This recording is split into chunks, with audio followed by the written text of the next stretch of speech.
¿Qué tal? ¿Cómo están? Tengan ustedes muy, pero muy buenas noches. Bienvenidos a esta nueva emisión de Fuego Cruzado. Vamos a arrancar con un tema que es de máximo interés nacional, Itaipú, en donde se inicia este jueves con una reunión entre Santiago Peña y Luis Ignacio Lula da Silva el proceso de revisión del anexo C.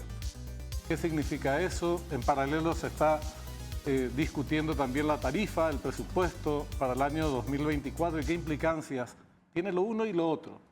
Uno en el corto plazo, el otro a mediano y largo plazo, y cómo va a impactar en nuestro país. Para hablar del tema lo tenemos a un invitado, un especialista en la materia, el ingeniero Fabián Cáceres, a quien le agradecemos su presencia. ¿Qué tal, Fabián? ¿Cómo estás? Muy buenas noches, Benjamín. Muchas gracias por la invitación. Para mí siempre es un placer compartir contigo y hablar de estos temas que son... Somos medio piñón fijo con esto. Cuesta mucho porque Sí. es un tema que parece muy distante a la comprensión. En realidad no es así. Siempre se enfocó mucho desde el punto de vista técnico, pero a decir verdad lo que se está discutiendo es cuál es el papel de la binacional, o se va a discutir cuál es el papel de la binacional, y este tema de la tarifa, cómo nos impacta a nosotros en el bolsillo, en las posibilidades concretas que tiene o no la Itaipú Binacional, lado paraguayo, de desarrollar determinados emprendimientos que nos beneficien a los paraguayos. ¿Qué expectativa tenés de este encuentro que nos enteramos recientemente, días atrás, que van a sostener los presidentes de Paraguay y Brasil en Brasilia este jueves?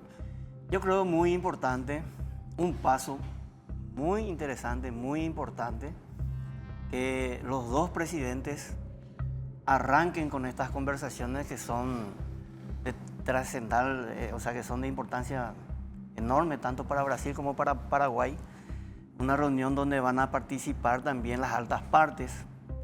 Entiendo que también estarán los miembros del Consejo, tanto de la margen izquierda como la margen derecha. Y bueno, yo creo que es una buena señal. Hay que recordar que en el gobierno anterior de Brasil, como el nuestro, el puente de conversación prácticamente se rompió. Yo creo que esta es una forma de ir construyendo ese puente y yo lo veo con muy buena expectativa.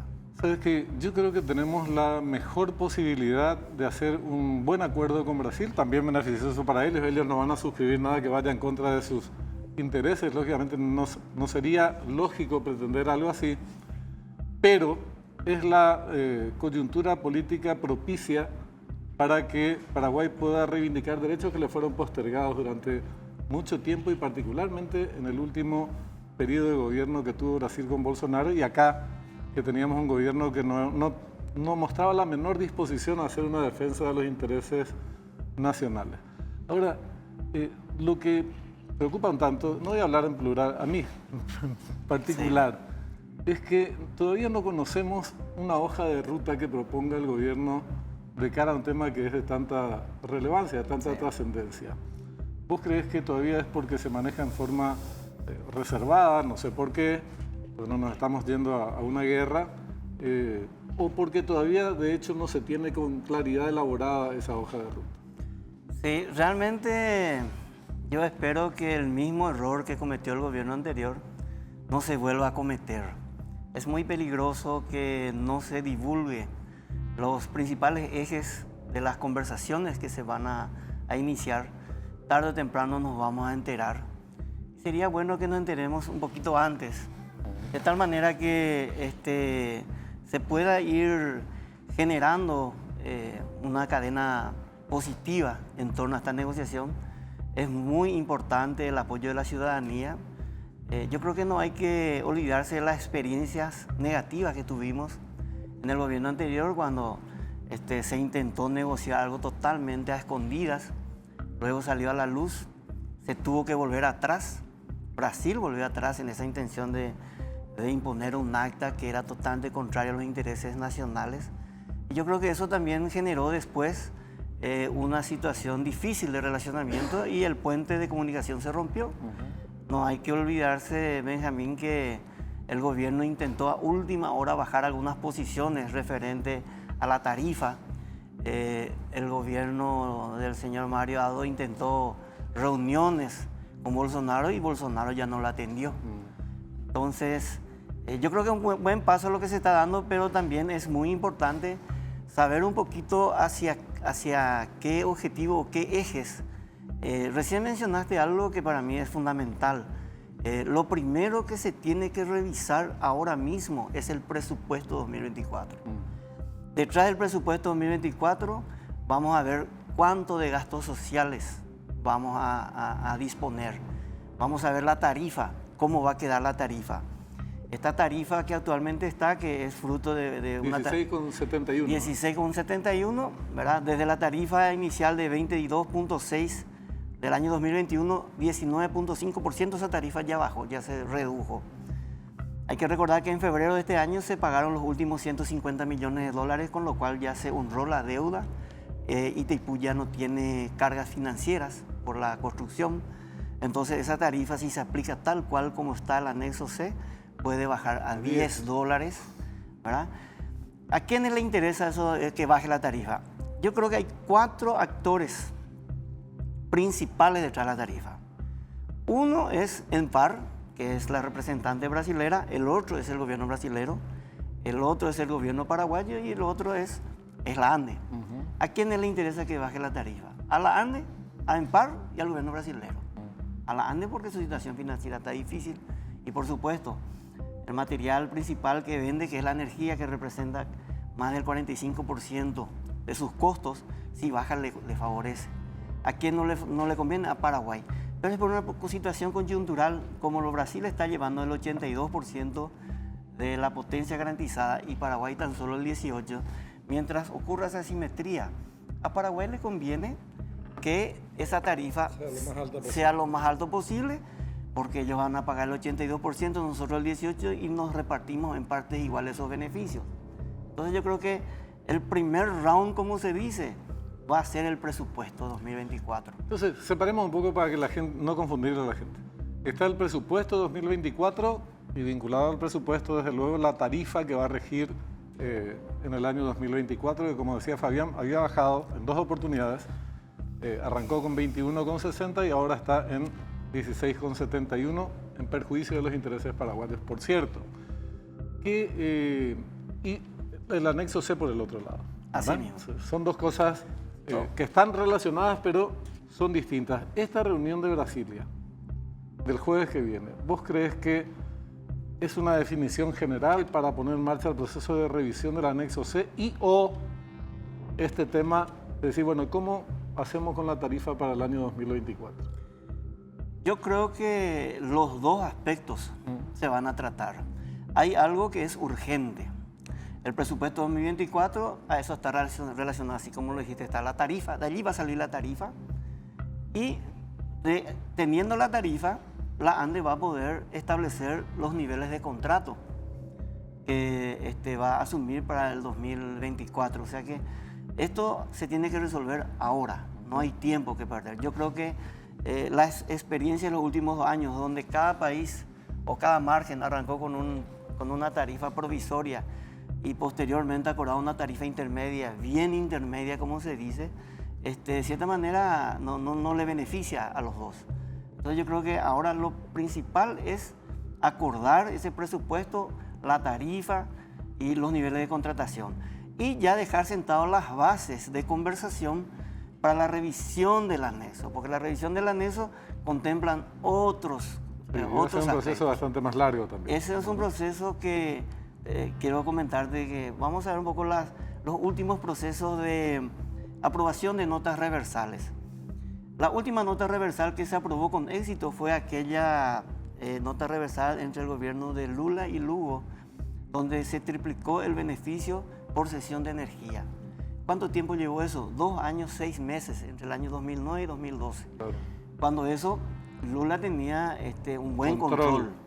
Hoy en día, mira, fíjate, Benjamín, Lula ganó en segunda vuelta con 1,8% de diferencia, le ganó a Bolsonaro. Sí, rozando el palo. En el Parlamento brasileño, en diputados, tiene 11% de las sillas, en el Senado tiene el 13%. Ir a una nota reversal, llevar al Parlamento brasileño, donde en esa nota reversal se contemplen beneficios importantes para nuestro país, no va a ser fácil.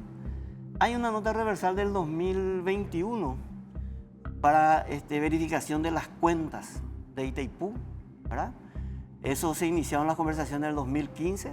En el 2021 se intercambiaron las notas reversales. Hasta hoy día no se pusieron a consideración de los parlamentos. La revisión del anexo C no va a ser fácil. Para los que no estamos muy involucrados en estas cuestiones, el anexo C forma parte del Tratado de Itaipú. Todos los cambios que se vayan a hacer, que se plantean, porque ahora ya no hay deuda, entonces hay que revisar, y el mismo tratado establece que debe ser revisado el anexo C. Y lo que produzcan las reuniones, los acuerdos a los que se arriben, después se plasman en notas reversales que deben ser tratadas y aprobadas en los congresos de ambos países. Entonces ese va a ser un proceso, los quienes crean que es de 2 o 3 meses se equivocan. Cuanto menos va a durar un año. Eso es siendo muy optimista. Y pueden ser 2 y hasta 3 años la revisión del anexo C. Pero volvemos entonces al tema de la tarifa. Mucha gente se pregunta, pero no, ¿por qué no nos conviene bajar la... Si baja la tarifa, baja el precio del consumo eléctrico. Me conviene, voy a pagar menos. Es un razonamiento aparentemente lógico, pero sin embargo no es lo real. No es lo real por lo que vos decías que la ANDE necesita bajar en todo caso para cubrir sus necesidades, no para bajar el costo del consumo que tienen las familias paraguayas, ¿así? Sí. La ANDE, miremos un poquito, en el año 2021 tuvo una utilidad negativa. El año pasado nuevamente una utilidad negativa, ¿verdad? Según su carta orgánica, tiene que tener una utilidad entre el 8 y el 10% de utilidad, ¿verdad? Y la disminución de la tarifa probablemente le está dando un respiro, pero no le está cubriendo todas sus necesidades. La ANDE tiene, según su plan maestro vigente 2021-2030, tiene una necesidad de inversión en el orden de los 6.500 millones de dólares en 10 años. Entonces, veamos en 10 años, haciendo una aritmética bien sencilla, tiene que desarrollar 650 millones de dólares de inversiones. La máxima inversión del año pasado no llegó a los 320 millones. Por las informaciones que manejo, de las necesidades que tiene a futuro, necesita más del 50%, no tiene el financiamiento, porque la ANDE hace lo que se llama, en fin, hace un apalancamiento, ¿verdad? Consigue créditos de bajos intereses de unidades multilaterales y con eso desarrolla sus obras. Bueno, ahora mismo tiene el 50%, le falta el restante. Y dentro de su estructura de costo, que representa el 45%, si vos bajás 20, 30% de ese 45% del total, no llega ni siquiera al 18%. O sea que es mínimo lo que puede transferir. Y si transfiere todo, la ANDE se queda en saldo rojo. Entonces, una eventual reducción tarifaria, que probablemente no es lo que se plantea en el corto plazo, ni esté en el espíritu de nuestra contraparte en Itaipú, no sería beneficioso para el bolsillo del consumidor final, las familias paraguayas. No se va a traducir en una reducción tarifaria. Ahora, las reducciones que sí se produjeron de 22,60 a 16,71 como está ahora, le benefició mucho al Brasil. Por supuesto. Porque es el que compra la mayor cantidad de potencia, contrata la mayor potencia, 85%, ¿verdad? 82%. 82%. Entonces, digamos que el único beneficiado, aparte de la ANDE, para sus propias inversiones, sería Brasil. Y básicamente sí. Es más, Brasil pretendía disminuir aún más la tarifa del 12, de menos de 12 dólares. Pretendió a inicios del año prácticamente imponer, ¿verdad? Después se llegó a este acuerdo. Y si no se hace si no se llega a ningún acuerdo, finalmente esta tarifa va a quedar en torno a 9, entre 9 y 10. Hay otro aspecto también, Benjamín. Mucha gente dice, bueno, bajemos la tarifa y vendamos toda la energía dentro de nuestro territorio. Yo voy a opinar como técnico, ¿verdad? No puedo salir del área que yo conozco. No tenemos esa cantidad de disponibilidad de entregar energía para que podamos venderlo en nuestro sistema. Nosotros sí ya tenemos una interconexión en 500.000 kilovoltios, o sea, en 500 kilovoltios, hasta Iguazú. De allí tenemos una transformación a 220.000 voltios, pero para que vos puedas desarrollar cualquier industria, eso se tiene que bajar a niveles de distribución de 23.000 o de uso domiciliario, 380 voltios, trifásico. Eso implementarlo te llevaría mínimo 2 años. Lo ideal sería que el sector privado se haga cargo de eso. La ANDE no tiene recursos para eso. Entonces, si ahora mismo traemos toda la potencia que nos corresponde a nosotros estamos, del total, nosotros apenas traemos el 36% de lo que nos corresponde. Un tercio. Si vamos a traer todo el restante para vender, no vamos a tener forma de entregarlo y venderlo en el corto plazo. ¿A quién vender? Y la otra cuestión, bueno, el que te venga va a querer en un plazo mínimo de 10 años, que es el tiempo razonable de recuperación de inversiones. En este momento va a necesitar 2 años para construir sus instalaciones. Y nosotros dentro de 10 años ya vamos a estar en una situación de necesidad que vamos a necesitar. Entonces sobran 8 años, tal vez sobren menos. No sabemos, porque hay que también comenzar a invertir en nuevas generaciones para sustituir estas que de a poco vamos a ir consumiendo. Ahora, Fabián, veamos la otra cara de la moneda, que es bastante más atractiva. Sí. Cuando se redujo de 22 a 16, dijimos, perdimos alrededor de 400, 500 millones de dólares del lado paraguayo que se podían haber utilizado para emprendimientos, para los programas sociales y otros emprendimientos que se desarrollaban financiados por la Itaipu. Y el Brasil, por su lado, también haciendo lo mismo, ¿verdad? En los mismos montos. Con eso disminuyó, pero están 16. Está una tarifa por encima del costo operativo de Itaipu. Sí. Entonces quiere decir que hay un margen que se va a distribuir entre las partes si se mantuvieran 16. Así mismo. Ese margen, corregime, entiendo que es de aproximadamente 500 millones de dólares para cada lado. Es más o menos esa la cifra, 400, 500 millones de dólares, porque entonces quiere decir que si mantenemos la tarifa y se logra ese acuerdo ahora para el presupuesto 2024, es una suma muy importante que probablemente en mucho tiempo no haya ingresado, nunca ingresó, me parece una suma así por vía Itaipu. Sí. Y eso va dentro de los gastos de explotación con la figura de gastos sociales y está en torno a los 400 millones de dólares. Y es cierto, ¿verdad? Yo creo que sí posible, lo ideal, vamos a hacer un escenario ideal. El escenario ideal sería volver a esa tarifa 22.6 del 2021. Muy difícil. Si no se puede, en todo caso, mantener esta tarifa y parte de esos beneficios entregarle a la ANDE para que la ANDE cumpla con su plan de obras y vaya desarrollando sus inversiones, porque se le va a castigar de cierta manera a la ANDE, porque la ANDE va a terminar pagando también un poquito más caro, ¿verdad? Claro. Enio Berri es el director general brasileño de Itaipu. El jueves de la semana pasada, de esta semana, en declaraciones a un medio de prensa del Brasil que se llama Poder 360, dijo que la pretensión de Paraguay era elevar a, no me acuerdo cuánto era el monto. 22.6. No, el anterior, el del presupuesto del año pasado, Okay. que había bajado a 20 con alguito. Sí. Era un aumento, volver a subir, acá está. Paraguay quiere aumentar tarifa de Itaipu en 24%, dice el director general. Esta es la publicación a la que hacía mención.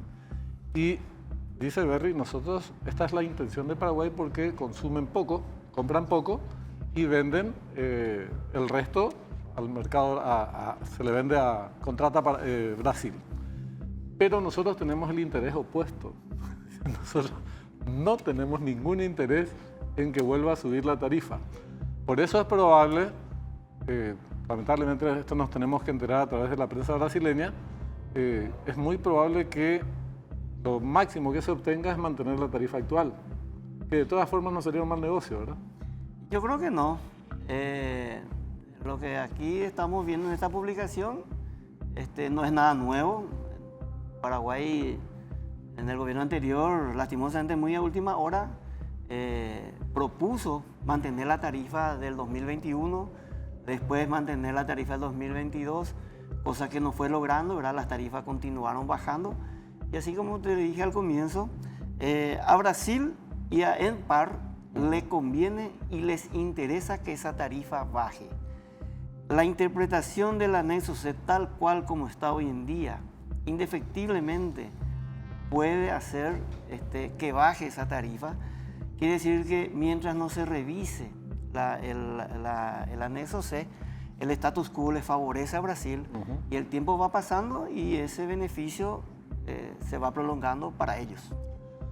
Bueno, ¿cuál crees que es, por lo menos, la hoja de ruta en materia de los temas a debatir? Porque, insistimos, el gobierno tendría que divulgar cuál es su hoja de ruta antes de poner a consideración de otro país. Hacerlo con nosotros, con los paraguayos, y generar un debate a nivel país, a nivel nacional, para cerrar filas en torno a una propuesta que como país defendamos frente a Brasil, insistimos, en mejores condiciones que en años anteriores, pero es importante que haya el mayor consenso a nivel nacional que sea posible.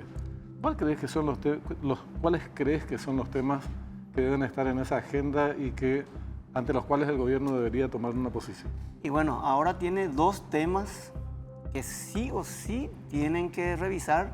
¿Por qué? Porque eso va a afectar, nos va a afectar directamente los niveles de contratación y en los costos para el 2024. Uno es el presupuesto, ¿verdad? Que ya hablamos. Hay otro tema que no hablamos, pero te lo voy a bajar. Es el conocido convenio que le permite a la ANDE contratar menos. Tener la disponibilidad de contratación del excedente, de todo el excedente de Itaipú, que se firmó en el año 2007, que es el convenio operativo, que es conocido como convenio operativo, y que dice que vence en el 2023. Si eso se llega a aplicar, que venza en el 2023, ¿qué significa? Significa que el año que viene vamos a tener que, como mínimo, doblar los niveles de contratación de la potencia garantizada. En promedio, la ANDE últimamente, en los últimos años, contrata 55% aproximadamente de la garantizada y lo complementa con los excedentes. Más barato. Que son 3 veces más baratos. Entonces, en la mezcla... O sea, compramos menos de lo que en realidad necesitamos, sí, en el procedimiento normal, y recurrimos a esa alternativa que es comprar el excedente a un menor precio. Claro, porque eso es un beneficio que lo logramos en una negociación en 2007. Es la forma correcta de hacer la contratación, allí no hay nada fuera de lugar. Yo recuerdo que en el 2009 le desinformaron en aquel entonces al presidente de la República, Mario Abdo Benítez, y él nos trató de pillos y peajeros. Y fue porque supuestamente estábamos retirando esa energía a menor costo por encima de lo que... ¿Eso fue porque Brasil necesitaba otra turbina en aquel momento? ¿Cuál fue el factor de negociación? Porque no fue una concesión. En el 2007 entró en servicio las últimas 2 turbinas de Itaipú. Antiguamente la Itaipú operaba con 18, pasó a operar con 20. Y para poder incorporar estas 2 máquinas, antes Paraguay tenía derecho a llevar el 50% de los excedentes. Cuando se puso sobre la mesa la disponibilidad de 2 máquinas más que iban a permitir levantar más del 12% de la potencia instalada de todo Itaipú, esa energía iba a ir a Brasil. Por supuesto, Brasil le sacó muchos beneficios, pero técnicamente Paraguay le demostró que disminuirían los excedentes. Entonces Brasil dijo, muy bien, a partir de este momento, todos los excedentes, prioridad para Paraguay. Se revisó y encontramos que había horas en el día que mismo con esa situación, con los contratos podíamos tener problemas. Entonces nos permitieron entrar hasta 3 veces, 1 hora por vez, en los contratos de la Eletrobras de aquel entonces. Entonces había horas que la ANDE entraba en el contrato y pagaba a costo del contrato. Eso está en el convenio. Claro. Eso se quiso revertir con el acta habilitante, se quiso desconocer y algunas personas le desinformaban al señor presidente de aquel entonces y nos trató de pillos y piajeros. Además que Marito te diga pillo y piajero es muy insultante. Fabián, antes de cerrar el programa, este contrato, ¿cómo hacer para darle continuidad? Porque obviamente no es conveniente para nuestro país. Es fundamental para nuestro país. Se tiene que continuar. ¿Por qué? Porque yo creo que las negociaciones que dieron origen al contrato fueron la incorporación de esas dos máquinas. Esas dos máquinas continúan, Claro. no cambió el escenario, se tiene que continuar. Y yo creo que estos son los dos temas fundamentales para Itaipú. Bueno, te agradecemos mucho la presencia. Vamos a seguir conversando en los próximos días y semanas sobre este tema que va a ser objeto de discusión con certeza en nuestro país. Gracias, Fabián. Gracias, Benjamín. Pero para terminar, te quiero decir, hoy es el cumpleaños de mi señora. Muy importante. Liliana, muchas felicidades, te quiero mucho. Muchas gracias por todo. Qué bien, qué bien. Felicidades a la señora también.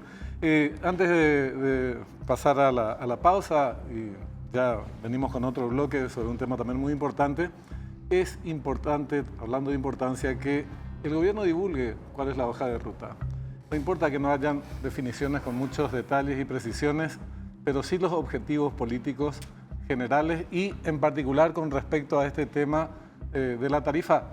No es bueno que los paraguayos nos enteremos de cuál es la proposición de nuestro país a través de la prensa brasileña. Entonces, un nivel de fluidez en la información es el punto de partida para que entre todos podamos tratar de contribuir a que las cosas salgan bien. Vamos a la pausa, ya volvemos enseguida.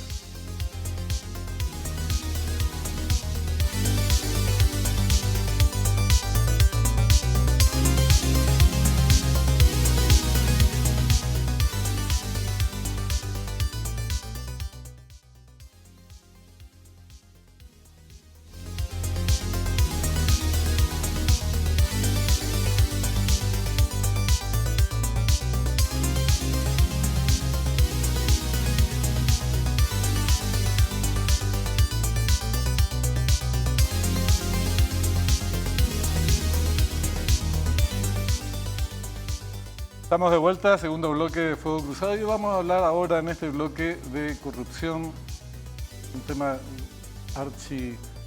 tratado en nuestro país, pero nunca se profundizó debidamente. Y ahora se plantea a la luz de un informe de Contraloría las observaciones que hizo la Contraloría al Poder Ejecutivo en el periodo 2020-2021, después ya no van a corregir si esos son los 2 años u otros, en 2 años, una serie de observaciones a la administración anterior del presidente Mario Abdo Benítez por billones de guaraníes que afectan al Instituto de Previsión Social, al Ministerio de Obras Públicas. Como nunca antes, felizmente se formó algo que está previsto en la Constitución Nacional, que es la Comisión Bicameral de Cuentas y Controles, que junta las 2 comisiones del Congreso, de diputados y senadores, para analizar este informe de la Contraloría, que comprende 2 periodos y billones de dólares que están ahí, de guaraníes que están ahí flotando. Hablamos de, si traducimos a dólares, porque es muy difícil hablar, billones es una suma demasiado grande, son muchos ceros. Arriba de 500 millones de dólares es una de las cifras que se manejó, 4 billones. Pero aparentemente las sumas son superiores. Dionisio Amarilla es el presidente de la Comisión Bicameral que trata el tema. Senador, ¿qué tal? Buenas noches, ¿cómo estás? Buenas noches, don Benjamín. Buenas noches a la teleaudiencia. Muchas gracias por este espacio. Bueno, no tiene precedentes que una comisión bicameral se ponga a examinar este tema que generó cierto revuelo mediático, pero que no hubiera tenido continuidad si no se formaba esa comisión. Sí, así es. En virtud de lo que reza el artículo 282 de la Constitución Nacional, tanto Cámara de Diputados como el Senado nominó a los integrantes de la comisión. Bueno, por ser el primer año legislativo, le corresponde al presidente de la Comisión de Cuentas y Control del Senado, que coincidentemente fue confirmado para ese espacio, presidir la comisión bicameral, y sencillamente lo que hicimos es, nos pusimos a leer, son 10 tomos del informe de la Contraloría General de la República, remitidos al Senado. No, esto es otra cosa, pero voy a explicar en un rato. Nos distribuimos las tareas entre los miembros, pero el presidente, como es del mundo de las ciencias económicas, entonces tomó la iniciativa y empezó a desglosar ese informe que está reportado en 10 tomos, como le acabo de decir, y un informe corto. A partir de ahí, bueno, nos dimos cuenta de que esos informes fueron elaborados de auditorías que practicó la Contraloría General de la República en las diferentes entidades y organismos del Estado, incluidos municipios y gobernaciones. Nos pusimos a revisar esos informes. Traigo, por ejemplo, esta noche, este informe que guarda relación con una auditoría practicada al Ministerio de Obras Públicas y Comunicaciones, reporte que analiza las cuentas del Ministerio en el año 2022, ¿verdad? Para entender los reportes remitidos, reitero, por Contraloría a la clase política, en este caso al Congreso. ¿Qué dice la Constitución? Palabras más, palabras menos. Que es obligación de la Contraloría informar al Congreso de la Nación respecto a las cuentas de cierre de ejecución presupuestaria, estado patrimonial, saldo de la deuda externa, unos informes de gestión que también se requiere respecto al ejercicio del poder del Ejecutivo, sus ministerios, y esto tiene que ser informado al Congreso. Desglosado ese informe, bueno, solicitamos una mesa de trabajo con la Contraloría General de la República y en esa mesa de trabajo le pedimos que nos permita acceder a los reportes de hechos punibles y también le consultamos a la Contraloría si esos hechos punibles fueron denunciados al Ministerio Público. ¿Ok?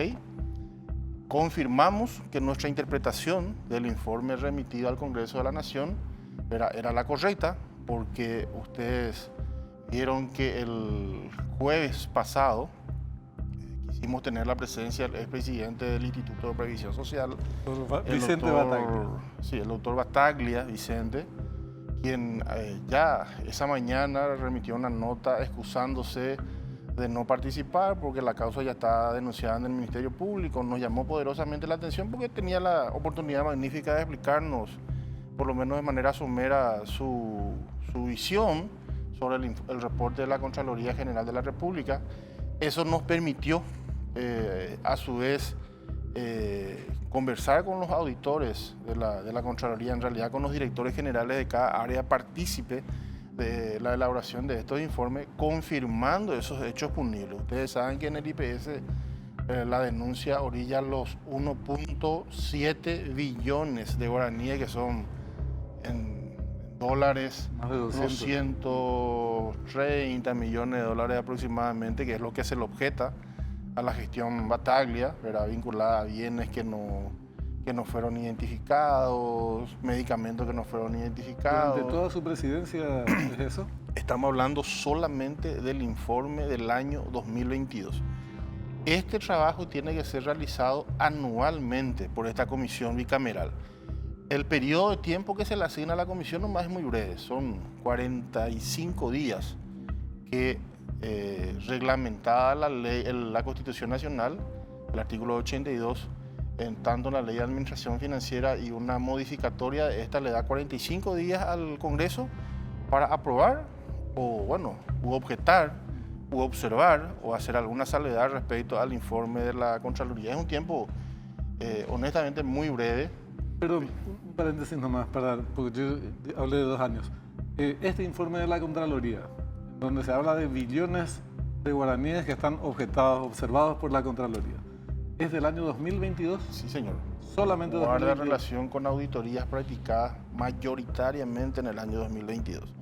Los hechos punibles denunciados por Contraloría también contienen otros ejercicios fiscales, pero el informe que nosotros estamos tomando como elemento de análisis es exclusivamente sobre la ejecución, el saldo de la deuda, la gestión del Ejecutivo en el ejercicio correspondiente al ejercicio fiscal 2022. Bueno, a partir de confirmar que estábamos yendo por la senda correcta, porque así como en otras profesiones, en el mundo de la auditoría y de la interpretación de la auditoría pueden haber opiniones encontradas, ¿verdad?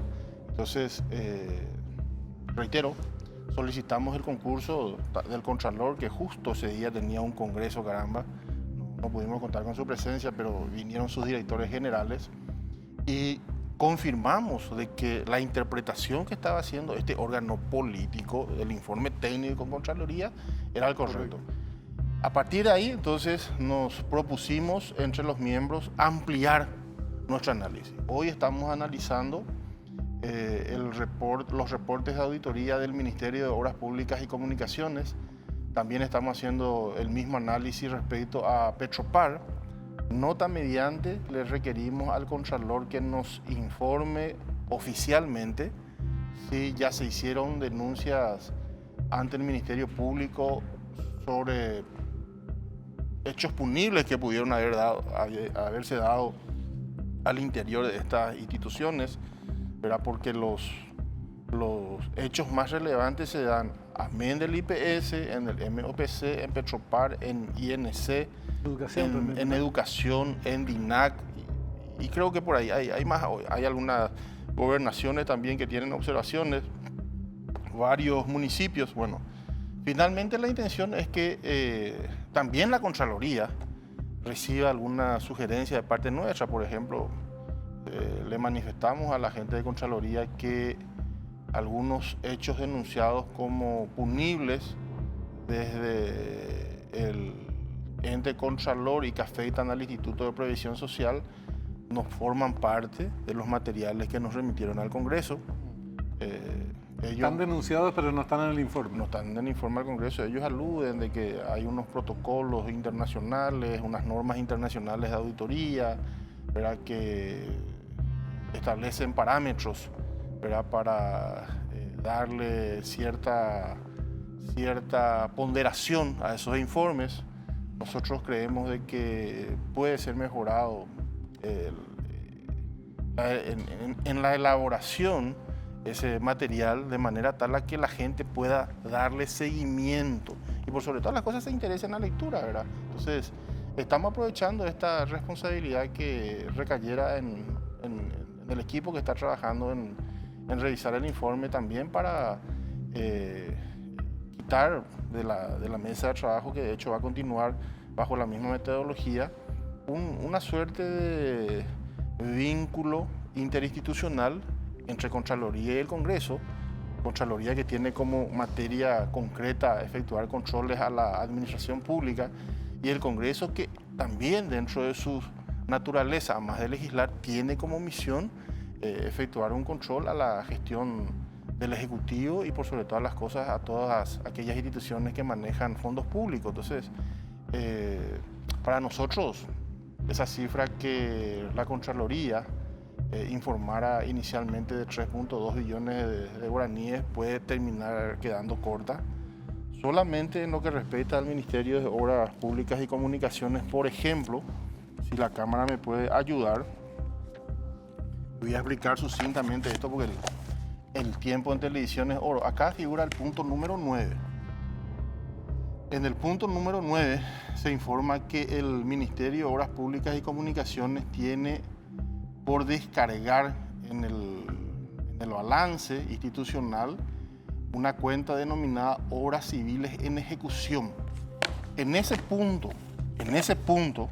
solamente se observa que 4.646.000 millones de guaraníes no tienen la composición detallada ni discriminada del saldo inicial y final del ejercicio anterior. ¿Y a qué refiere esta cuenta contable? A las obras de rutas, puentes, carreteras, entre otros. O sea, estamos hablando de licitaciones, estamos hablando de contratos, importe de contratos, obras en ejecución, las que están rescindidas, las que están paralizadas, culminadas, entre otras. Son cifras muy grandes. Reitero, el tiempo es muy corto, son apenas 45 días, pero en el ánimo nuestro está que la Contraloría, en un lenguaje accesible, didáctico, pedagógico, aproveche ese tiempo que le vamos a seguir dando nosotros y que gracias a la comprensión del presidente del Congreso se permite la transmisión de esa audiencia, ¿verdad?, de manera tal a que la ciudadanía dimensione el perjuicio. Eso te iba a preguntar. ¿Es factible cuantificar de manera preliminar todavía o en algunas reparticiones los montos de las presuntas irregularidades y después qué es lo que ya se denunció ante el Ministerio Público como presuntos hechos punibles? Sí, y ese es el norte que nosotros estamos abrazando. En el caso del IPS ya tenemos cuantificado, son 1.7 billones de guaraníes denunciados como hechos punibles por la Contraloría. ¿Se imagina usted lo que se puede hacer con 230 millones de dólares? Una red paralela del acueducto, por ejemplo, para solucionar el acceso al Chaco. Dos. De 130 costó. Bueno, quedé corto, pero quería adicionarle a eso, probablemente solucionar lo referente al almuerzo escolar en el Ministerio de Educación y Ciencia, ¿verdad? O el problema penitenciario. O sea, estamos hablando de malos manejos respecto a uso y aplicación de fondos, desidia en muchos casos. Y hay algunos que se pusieron nerviosos porque profundizamos nosotros en lo que respecta a la revisión del informe de Contraloría, y queremos decirle nomás a estos amigos de que en la gestión uno es responsable por acción u omisión. O sea, estamos hablando de una responsabilidad que afecta no solamente a los ministros, sino inclusive al jefe de ese entonces, de ese ministro, ¿verdad?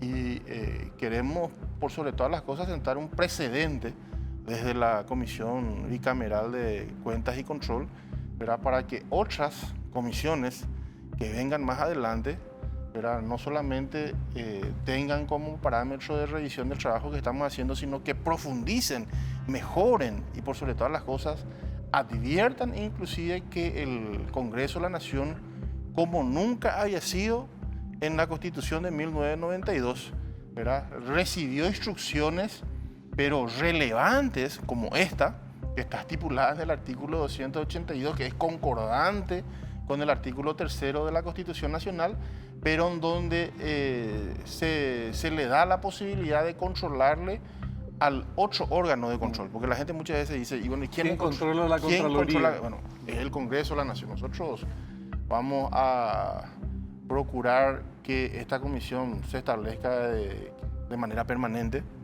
¿verdad? Estamos inclusive dejando por escrito, ¿verdad?, los protocolos que estamos implementando para desglosar los informes y también para comunicar eso de manera tal a que la ciudadanía abrace como una causa suya, ¿verdad? Sí, Porque mismo.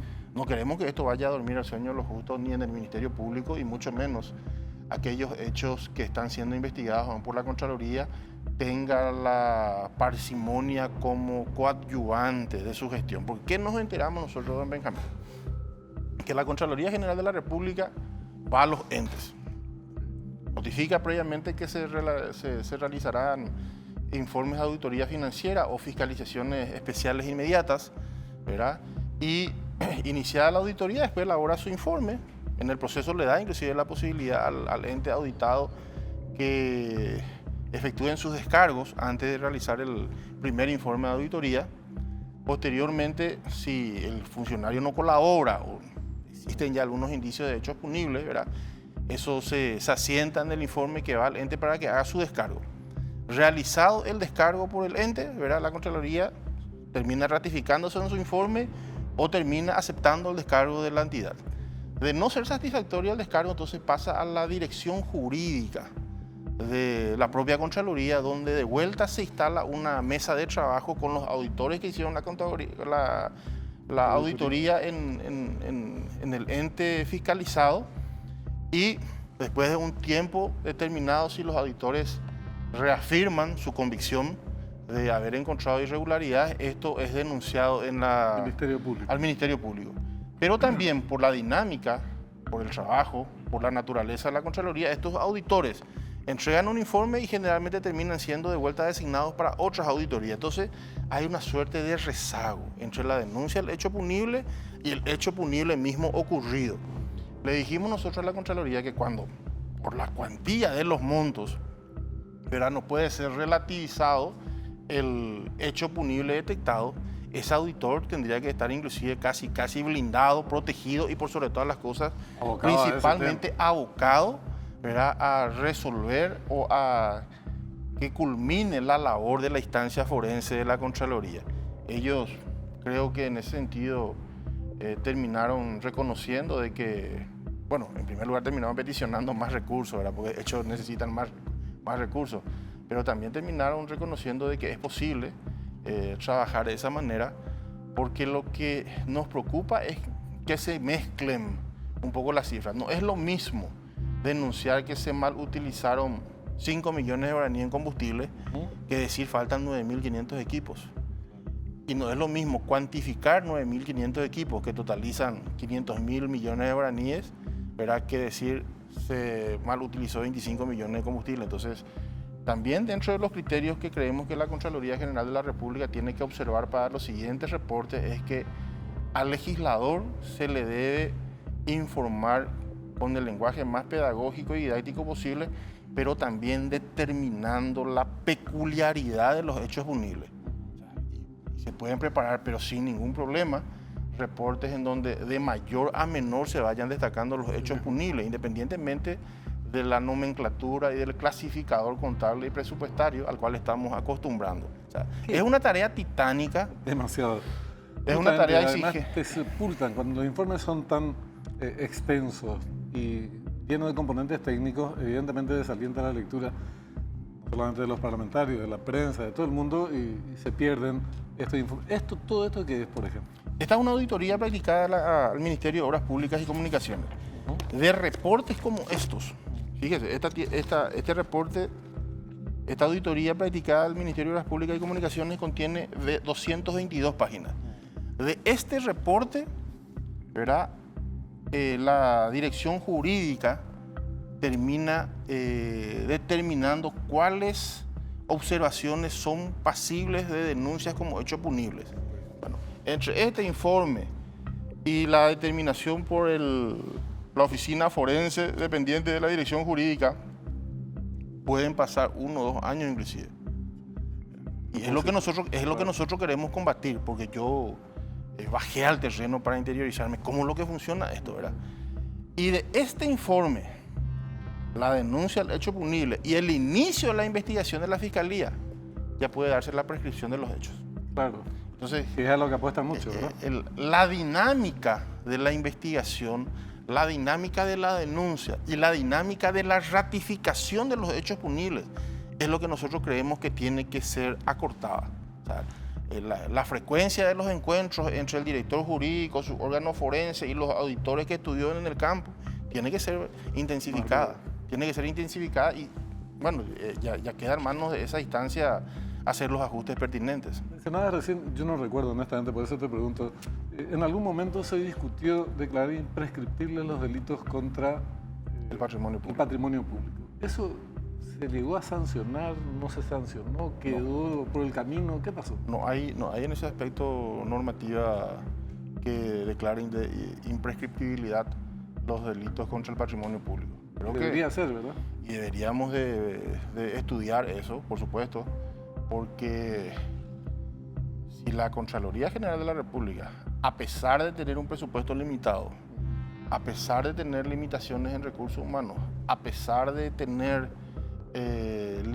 restricciones inclusive de comunicación, ¿verdad?, ha podido cuantificar en este capítulo y en otros, como el de la merienda escolar, del manejo de fondos en una empresa pública que no la estaba pasando bien, pero entonces todo nos dice que tenemos que modificar el marco legal, a los efectos de que lo consuetudinario no termine beneficiándole a la gente que sabe que si se detecta su hecho punible, tal vez tenga la mala suerte de terminar en juicio.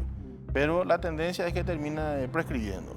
Prescribe y después viene, y si se inicia alguna acción judicial, están los expertos en chicanear. Chicanear, una colega tuya.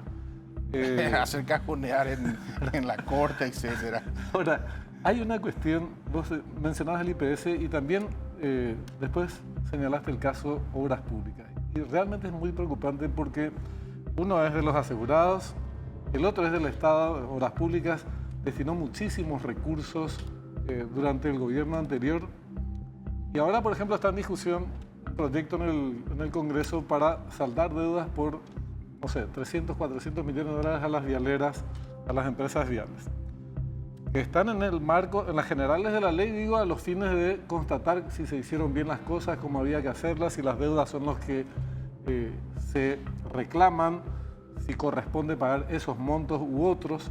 Ese es un capítulo. Pero después está todo lo que se hizo durante 5 años. No solamente los relativos a esos 300, 400 millones de dólares de obras que se reclaman y que si existe la deuda hay que pagarlas. Eso no hay ninguna discusión al respecto. Probablemente la Contraloría también informó esto al Congreso en su momento. ¿Qué le puedes pedir a un saliente Pedro Santa Cruz, por ejemplo, que interprete un informe de la Contraloría?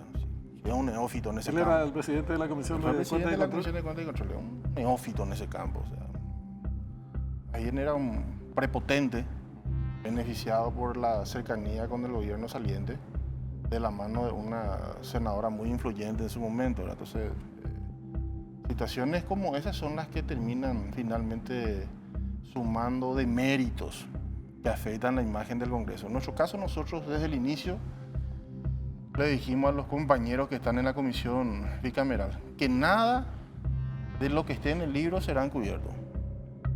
Y tampoco nada se inventará que no esté consignado en el libro.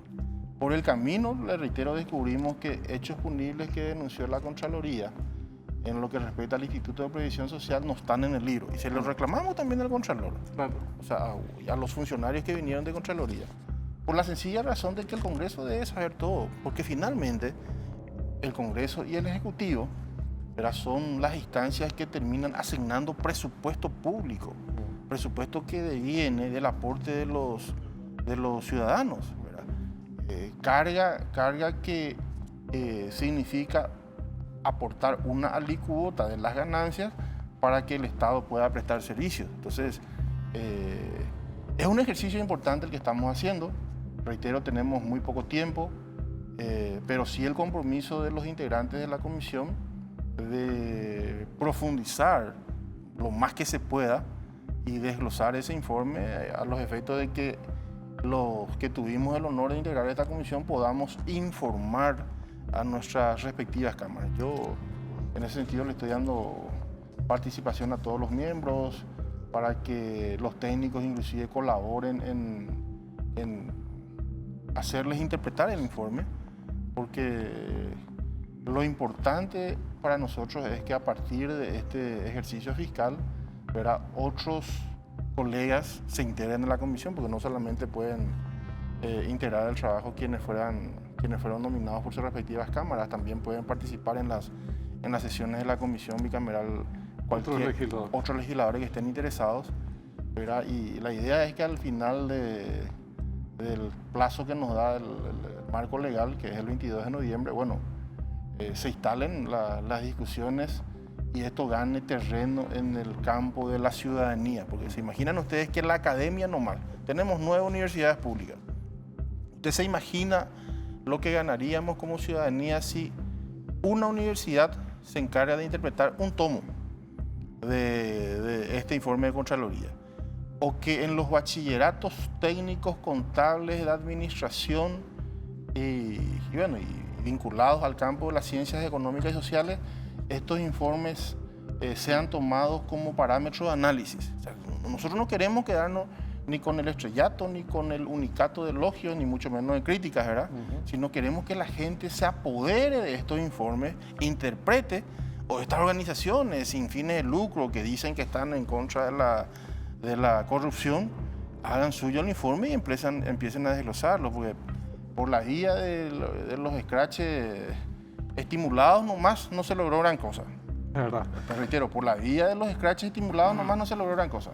Lo que queremos es entonces que la gente que entienda de este tipo de informes haga suya la investigación que hiciera la Contraloría General de la República y bueno, a partir de ahí formemos ciudadanía y por sobre todas las cosas, si estamos en conocimiento que un vecino fue presidente de un ente y que bajo su gestión se dilapidó recursos por sumas cuantiosas, bueno, que ese vecino por lo menos sienta vergüenza de pisar el barrio. Por lo menos la condena social. Vamos a seguir hablando sobre este tema que es de muchísimo interés, abarca un periodo determinado, el año 2022. Después vamos a ver qué pasa con los años anteriores. El país fue sometido a un endeudamiento muy grande en el periodo de la pandemia. Era necesario, pero también hubo denuncias de todo tipo, múltiples denuncias de malos manejos administrativos en aquella época. Y después podemos ir al 2020, 2019, 2018. qué pasa con todo lo anterior, porque el problema de la corrupción, que en nuestro país es endémico, dio un salto muy grande en estos últimos 5 años. Y la impunidad también, en paralelo. Entonces hay que ponerle freno a esta cuestión, de manera que esta actividad que está realizando el Congreso en este periodo es muy valiosa, pero después hay que ver qué hacemos con el resto de nuestra historia reciente. Así es. Recién lo escuchaba al ingeniero Fabián Cáceres hablar de que solamente en esa empresa pública se necesita una inversión cercana a los 7.000 millones de dólares, 6.500 millones de dólares. Entonces, probablemente esa plata estuvo alguna vez, pero como la impunidad ganó tanto terreno y tanta fuerza y se extendió se normalizó la impunidad, entonces este tipo de reportes nunca nadie los tomó en serio y nadie se animó a llevarlo a un ámbito en donde las cámaras y los micrófonos están disponibles todos los días. Y eso es lo que nosotros queremos explotar, que ese acceso al micrófono y a las cámaras de televisión nos permitan hacerle saber a la ciudadanía de que esta también es una manera de hacer patria. No solamente tiroteando al vacío y sin sentido como hacen algunos colegas, ¿verdad? Sin elementos de juicio. Nosotros con elementos contundentes, ¿verdad? Le estamos diciendo, no se equivoquen en querer encubrirle al que hizo mal. Y miremos el futuro entre todos, abracemos ese futuro con mucha energía, pero por sobre todas las cosas no seamos cómplices de los que hicieron mal las cosas. Dionisio, muchas gracias. A vuestras órdenes. Que este sea un punto de inflexión para empezar a encarar con seriedad el combate a la corrupción en su más amplia acepción. Es una de las tareas pendientes y de mayor trascendencia que tenemos planteada a los paraguayos de aquí en adelante. Gracias por estar con nosotros. Nos reencontramos el próximo domingo. Hasta entonces.